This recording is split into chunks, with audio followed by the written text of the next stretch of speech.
এই কবুতরটা এলাকার হাটে থেকে মাত্র 300 টাকা দিয়ে কিনেছিল আমি এটা নর কিনছিলাম ঢাকার এক ভাইয়ের কাছ থেকে 1500 টাকা দিয়ে। তো তখন আমি তার পরের দিনই আমি হাটে যাওয়ার পরে দেখি একটা সিলভার গররা। তো আমাদের এলাকায় নর্মালি গররা কবুতর পাওয়া যায় না, কিন্তু এই কবুতরটা কেমনে কেমনে যেন হয়তো বা আল্লাহ পাক আমার রিজিকেই লিখে রাখছে, এর জন্য আমার কাছেই চলে আসে। তো তারপরে আমি এদের জোড়া দিই।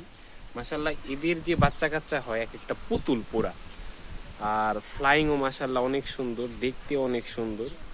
তো মাদিটার ঠোঁট বাঁকা, এর জন্য আমি এর নামও দিছিলাম যে ঠোঁট বাঁকা জেনারেশন। তো যাই হোক, কমের মধ্যেও যে বা হাটে থেকেও যে ভালো কবুতর মাঝে মধ্যে পাওয়া যায়, তার একটা বাস্তব প্রমাণ হইতেছে আমার এই কবুতরটা। তো যদি ভালোভাবে দেখে কেনা যায়, হাটে থেকে অনেক ভালো কবুতর কেনা যায়। এমন না যে কারো বাসায় থেকেই কিনতে হবে বা কারো একটা নির্দিষ্ট ব্লাড লাইনই কিনতে হবে, এমনটা আসলে না।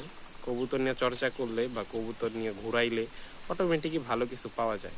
আমারও যেমন এই জিনিসগুলো জানা ছিল না, আমিও একটা জাস্ট খালি মাদি লাগবো ওই টার্গেটে কিনছিলাম। তো এখন দেখি যে না, ওভারঅল সব কিছুই ভালো হইতেছে এর থেকে। তো দোয়া করবেন যেন কবুতরটা সুস্থ থাকে, যেন এরকম ভালোই বাচ্চা কাচ্চা করতে পারে। তো সবাই মাশাআল্লাহ বলবেন কারণ এখন নজর খুবই খারাপ জিনিস, মানুষের বদ নজর লাগা যায় খুব অল্পতেই। তো দোয়া রাখবেন আমার জন্য। আসসালামু আলাইকুম।